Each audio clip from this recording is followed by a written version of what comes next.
میلاد النبی صلی اللہ علیہ وسلم کے دن مدینہ شریف مسجد نبوی میں پڑھا جاتا تھا، مسجد حرم میں پڑھا جاتا تھا۔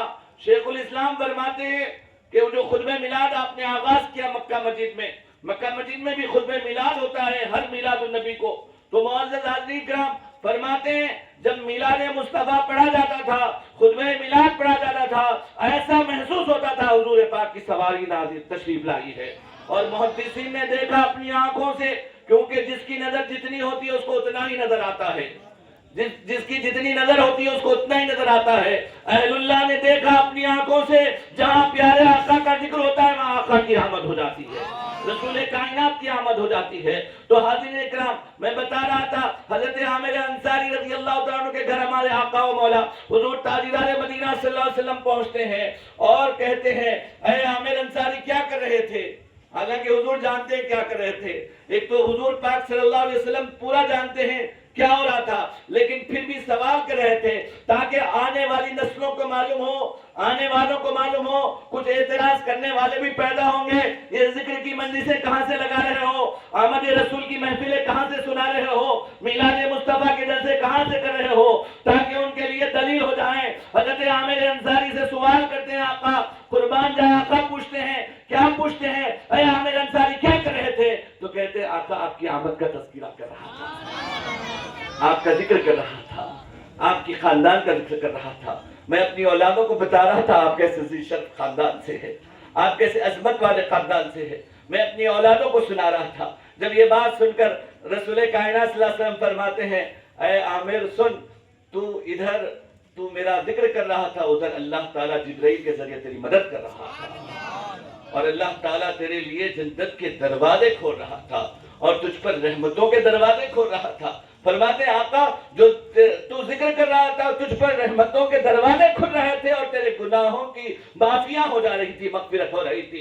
اے ذکر کرنے والوں سنو، قیامت تک جو بھی ذکر مصطفیٰ کرے گا اس کے لیے رحمت کے دروازے کھلیں گے، صدائیں سنائی جائیں گی، اس کے لیے بخشش کی صدائیں سنائی جائیں گی۔ یہ ذکر مصطفیٰ ایک ایسا ذکر ہے، اس کے کرنے سے اللہ کی رحمتیں بھی ملتی ہے، گناہوں سے مغفرت بھی ملتی ہے، دونوں طرف کے فرشتے مصروف ہو جاتے ہیں۔ سیدھی جانب کا فرشتہ ذکر رسول کرنے والے کے نام اعمال میں نیکیاں لکھتا رہتا ہے، اور دوسری طرف کا فرشتہ جو ذکر مصطفیٰ کرتا ہے اس کے گناہوں کو مٹاتا ہوا رہتا ہے، اس کے گناہوں کو مٹاتا ہوا رہتا ہے۔ یقیناً خوش نصیبی ہے آپ کی اور ہماری، اللہ تعالیٰ نے ہم کو ایسے ذکر کی مجلس میں، اور ایک صاحب نے بڑی اچھی تفسیر کی اس آیت کریمہ کی اور مجھے پسند آئی، میں آپ کو بھی سناتا ہوا چلوں۔ کون سی آیت؟ جو میلاد مصطفیٰ مناتے ہیں ان کے لیے ایک بڑی دلیل قرآن کریم میں تو بہت سے دلائل ہے، یہ بھی دلیل دی جاتی ہے، بڑی مشہور و معروف آیت کریمہ ہے، علماء کرام کے سامنے پڑھ رہا ہوں، اور علماء کرام نے اس کی کئی بار آپ کو اس کی تفسیریں بھی سنائی ہوں گی، لیکن انہوں نے جو باتیں بتائی، انہوں نے جو بہرحال جو ذکر کرنے والے ان کو الگ جو کیا، وہ میں آپ کو اس کے اندر وہ لانا چاہتا ہوں کہ جیسا کہ قرآن کریم کی آیتیں علماء اہل سنت سناتے ہیں، آقا کی میلاد منانے والے یہ آیت سنا کر ان لوگوں کو دلیل دیتے ہیں جو لوگ میلاد مصطفیٰ سے چڑھتے ہیں، حضور کی آمد سے چڑھتے ہیں۔ تو معزز سامعین اکرام یہ آیت کریمہ پڑھی جاتی ہے، کون سی آیتیں؟ بہت ساری آیتیں ہیں مگر یہ آیت بھی پڑھی جاتی ہے۔ کون سی آیت پڑھی جاتی ہے؟ قُلْ بِفَضْلِ اللَّهِ وَبِرَحْمَتِهِ فَبِذَلِكَ فَلْيَفْرَحُوا۔ تو الحمدللہ اس کا ترجمہ بھی الحمدللہ علماء کرام کے سامنے کر رہا ہوں، علماء کرام کے سامنے کر رہا ہوں۔ تو معزز سامعین اکرام اس کا ترجمہ یہ ہوئے، فرما دیجئے کس سے کہہ رہا ہے؟ رب ذوالجلال اپنے پیارے محبوب سے کہہ رہا ہے۔ قرآن کس پر نازل ہوا؟ حضور اکرم نور مجسم صلی اللہ علیہ وسلم کی ذات اقدس پہ قرآن نازل ہوا۔ آقا سے فرماتا ہے اے میرے مصطفیٰ فرما دیجئے، قل کہہ دیجئے بفضل اللہ، اللہ کے فضل، وبرحمتہ اور اس کی رحمت پر، فبذالک فلیفرحوا بس تمہیں چاہیے کہ خوشی منائیں۔